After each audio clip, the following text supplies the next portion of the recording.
Narito na po tayo sa episode 59 ng Magandang Dilag mga kapuso. Mapapanood natin sa video na talagang sinisisi pa ni Gigi yung nanay niya na kung kailan naman daw okay na ang lahat, saka pa ang kulit-kulit ng nanay niya hindi pa ito nakikinig sa kanya. Sabi naman ng best friend niya na si Donna, Beshi, hayaan na muna kasi natin si tita. Natural, bugbog sarado siya noon at muntikan pa nga siyang mategi, diba? Kaya pagbigyan na muna natin siya, unawain na muna natin. Siguro ito na rin yung pagkakataon para maglayo-layo muna kayo. Maglayo-layo muna, magpahinga muna kayo, di ba? Pansamantala lang para mawala sa atensyon niya yung pag-aalala niya ngayon. So may punto rin naman tong si Donna, di ba?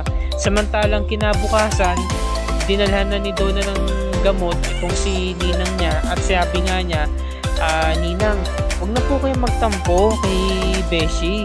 Ginawa niya lang naman po yan para sa kapakanan ninyo.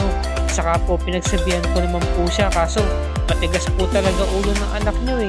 Alam mo, wala nang dapat pang pag-usapan. Makinig lang siya sa akin, sundin niyo lang yung mga kagustuhan ko. Tapos, wala nang problema, ganun lang kasimple. Samantalang si Donna sabi niya, kailan naman po yung kailangan na hindi matigas para po mas maintindihan nyo po yung mga ipapaliwanag sa inyo ni Beshi. Samantalang nagkakausap itong si Greta saka si Tita Sofia niya, sinusumbong niya, natutol nga itong nanay niya sa mga pinaplano nila. Sabi naman ng Sofia, kailangan natin itong ituloy, nakapagsimula na tayo. In 2 weeks, kasal na ni Blair. Siya naman ang next target natin, kailangan masira natin ang kasal niya. Kailangan natin ito ipagpatuloy. Ngayon ka pa ba hihinto, Gigi? Kasi ang minumungkahi ni Gigi, magpahinga na muna daw sila. Bigyan na muna daw siya ng kaunting-kaunting panahon para sa nanay niya. Ilang naman yung nire-request niya kay Tita Sofia niya na sana maging okay din naman ang lahat, di ba? Tungkol nga sa kanyang minumungkahi. Samantala yung nanay niya lumipat ng pwesto, nakikinig. Hanggang sa narinig na nga niya yung mga pinag-uusapan at bigla siyang lumapit. Sino yung kausap mo? Sino yan, ha? Yan ba yung kaibigan mo na tumutulong sa'yo? Kinumpronta niya si Gigi at bigla na nga kinat ni Sofia yung call. Lumapit si Gigi at nagsinungaling, sabi niya, Nay, kausap ko lang po si Atty. Sungit. Kaya naman masyado kayong tamang hinala, TH.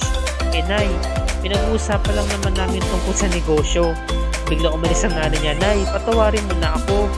Hindi ko naman talaga ginusto yung mga nangyari. Ginagawa ko lang to para sa atin, para makamit ang hustisya natin.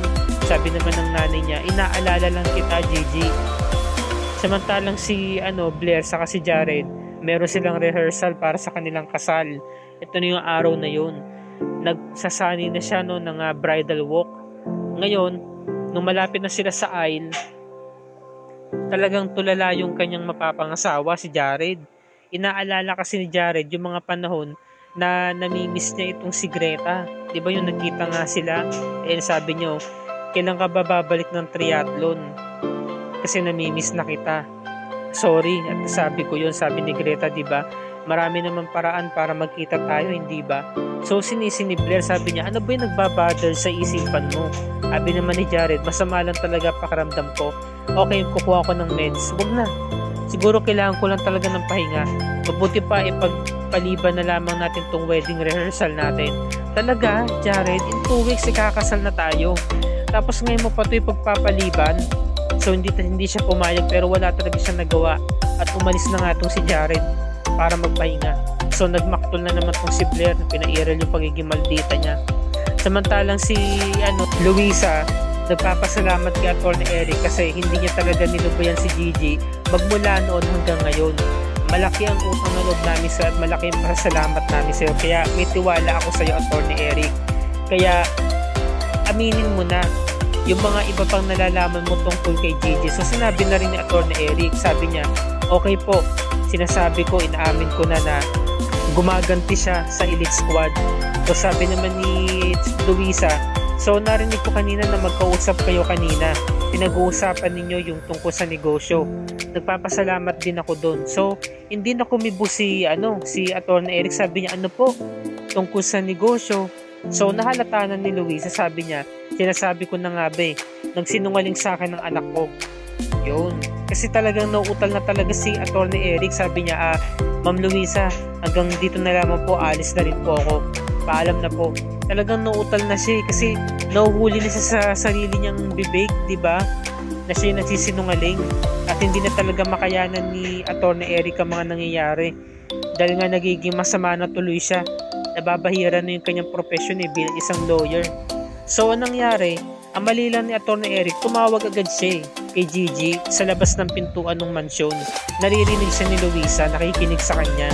Sabi niya, Greta, pwede ba tayo magkita? May importante kong sabihin sa'yo. Ikaw, Atty. Sungit, namimiss mo lang ako Ano ba yung sabihin mo? Tungkol ito sa pagsisinungaling ko kay Ma'am Luisa. Alam mo, hindi ko na kaya magsinungaling sa kanya. Hindi ko na kaya to. Pag-usapan natin yung tungkol dito. So, sige. Kaso, kasama ko si Tita Sofia mamaya Alam mo na doon sa favorite niyang restaurant. Okay, alam ko yun. Okay, sige, see you mamaya. So, ito na. Si Jared, nagdadalawang isip, nag-aatubili siya. Nagbigay siya ng hinaing tungkol sa coach niya na nitong mga nakarang araw na pagtampo niya na marami silang mga differences at hindi na siya nagiging masaya. Iba parang lumalamig na yung pakikitungo niya kay Blair. So sabi naman nung coach niya, so ititigil mo na yung kasal. Ipapahinto mo na. So bigla siya natahimik doon si Jared. Talagang matindi yung kinakaharap ngayon ni Jared kasi naguguluhan na siya sa feelings niya ngayon dahil namimiss niya lagi itong si Greta. Samantala ito na nagkita na yung dalawa at dumating na nga to si Atty. Eric. Kanina pa rin siya hinihintay at nalit nga siya ng dating. Sabi naman ni Greta, total nandito ka na rin naman. Sabihin na namin pinaplano namin ni Tita Sofia. Aalis kami ni Nanay. Sa'yo ko muna ipagkakatiwala ang Bellatrix saka si Tita Sofia. Ikaw na munang bahala. Kasi gusto ko munang ipagpahinga yung isipan ni Nanay para at least makayanan niya yung mga sitwasyon at maging magaan sa kanya yung mga nangyayari at matanggap niya yung mga ginagawa ko. Sabi ni Atty. Eric, para sa akin is a great idea pero hindi natin malalaman kung mapapabago ba ng pinaplano mo ang isipan ng mama mo. Sabi naman ni Sofia, sinasabi ko na nga pares kami na takbo ng utak ni attorney. Hindi natin hawak ang takbo ng isipan ni Luisa kung magbabago pa ba siya o hindi. Alahanin mo Gigi, nasimulan na natin to. Kailangan ipagpatuloy natin ang plano. So narinig sila ni Luisa. Sabi, ikaw palang tumutulong sa anak ko. Ikaw ang lumalaso sa isipan ng anak ko para siya maging masama at gumantay sa mga kaaway namin. Bakit mo ito ginagawa, Luisa? Hanggang ngayon pa ba makasarili ka pa rin? Hindi mo ba matanggap, Luisa, dahil nagkaroon kami ng anak ni Joaquin? Kaya mo itong ginagawa, ginagantihan mo yung anak ko? Sabi ni Sofia, hindi sa ganun, Luisa. Sabi ni Luisa, alam mo, may kukwento ako sa'yo, kailangan malaman mo na to. Ma'am Sofia, hindi, Atty. Eric, kailangan malaman ito ni Luisa. Alam mo ba, Luisa, sobrang laki na atraso sa akin ng Magnus na yun. Hindi lang yun, pati kayo, pati na rin ang ibang mga tao. Ginahasa niya ang anak ko at tinapon na lamang sa isang bukid. Hanggang ngayon, naghanap ako ng hustisya. Sobrang sakit ng ginawa niya. Kaya nung nalaman ko, pati kayo'y dinamay niya. Bumalik ako, tinulungan ko kayo. At ngayon, marami na kaming ginagawang plano. Ayoko nang masira yun. Marami na kami nasimulan. Sabi so ginagawa mo to para lang sa mga kapakanan mo. Nilalagay mo sa peligro ang anak ko. Tinutulungan mo siya, oo. Pero para mamatay ng maaga. Sinabi niya, So halika na, Gigi. Umalis na tayo. Nay, halika na, umalis na tayo. Sabi niya, Nay, mag-usap na po muna tayo. Nay, ginagawa ko lang naman to para makamit natin ng hustisya. Talagang nagtalo sila. Sabi niya, sige, talagang hindi ka nakikinig sa akin. Noon, pinagbigyan kita noon sa pagiging matigas ang ulo mo na gusto mong makasal kay Jared. Doon nagsimula kung bakit nagkandaleche-leche ang buhay natin. At sa ngayon, kaya hindi na ako nagdadalawang isip o nagtataka kung gaano ka talaga katigas ang ulo mo. Sa ngayon, talagang lumalapit ka pa sa mga masasamang tao na nagwalang niya sa atin. Ako ang nanay mo. Ako ang nakakaalam kung ano ang makakabuti sa'yo. Sige, mamili ka. Ako o siya? Sofia. O nahihirapan kang pumili? O sige, Para sa ikatatahimik ng lahat, ako na lamang ang lalayo. Sabi niya, no? Ako na lamang ang hihiwalay sa inyo. Sabi niya, no? Nay, di ba nangako tayo sa isa't isa na huwag tayo maghiwalay, na magkasama tayo? Talagang nagmatigas si Luisa, no?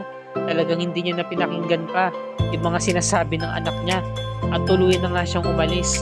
Ngayon sinundan siya ni Gigi. Sabi ni Gigi nung nakauwi na sila sa bahay, Nay, pwede po ba tayo mag-usap? Kailangan po nating ayusin to. Hindi naman kasi maganda na nagkakaroon tayo ng samaan ng loob at nakatira tayo sa isang bubong. Tama ka. Kailangan talaga natin tong ayusin. Alam mo, nakapag-desisyon na ako.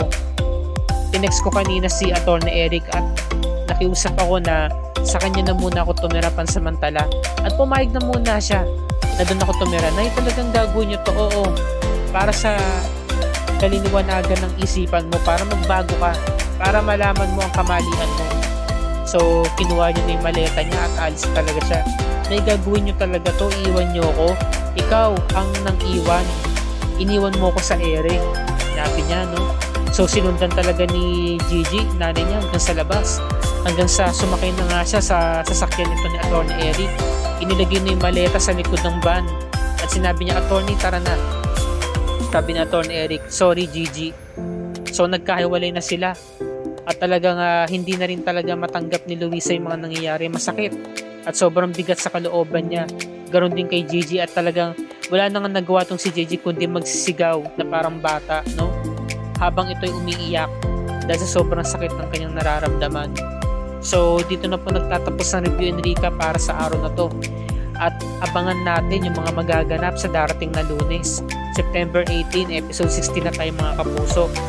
Nagkaroon ng ideya itong si Magnus dahil nga minungkay sa kanya ni Allison na ba't kaya hindi mo kausapin yung executive producer ng Channel 6 para malaman kung sino ba yung source, di ba, na nagpadala ng video na yan ni Riley. Kasi talagang nagagalit itong si Magnus dahil nakaka-apekto ito sa campaign niya, di ba? Na yung kasiraan nga rito kay Riley. Sino ba talaga yung naglabas ng video na yun? Samantalang itong si Blair nagbigay ng wedding invitation kay Greta dahil nga sa nalalapit nilang kasal at nagmayabang pa, sabi niya, para sa mga nagkakagusto na umangkin sa mapapangasawa ko, ito lang masabi ko sa inyo, mamatay kayo sa inggit. Nagparinig talaga itong si Blair, no? Samantala, dinakip ng mga tauhan ni Magnus yung reporter ng Channel 6 para sa Lifestyle Asia at pinipilit ito kung sino ba ang naglabas, ang kumuha ng video na yun. Sabi nung reporter, magaling yung reporter talagang siya, playing safe siya. Talagang ginagawa niyo to lahat para kay Greta. Sinabi niya, hindi ko po alam. Bigla na lang pong may naglagay ng flash drive sa loob ng bag ko kaya nakita ko po yung laman ng flash drive. So, malalaman na kaya ni Magnus kung sino ang naglagay ng secret na CCTV camera doon sa loob mismo ng Capsule X. Diba yung security camera? At heto, ipagtatapat na ni Jared yung kanyang totoong nararamdaman kay Greta. Mukhang merong kasal na hindi matutuloy sa linggong ito. Kaya ito yung mga dapat natin pakatutukan mga kapuso. Dahil talagang sobrang matitindi ang mga kaganapan dito sa Magandang Dilag. Kaya wag na wag natin itong palalagpasin. At kung bago ka pa lamang sa aking channel kapuso, i-like mo ang video na to at i-share mo na rin sa iyong social media platforms. I-hit mo na rin ang subscribe button with notification bell icon para lagi ka updated sa mga episodes na Magandang Dilag and other GMA shows tulad nito. Happy weekend sa mga kapuso. Maraming salamat sa inyong panonood. Happy viewing and God bless us all.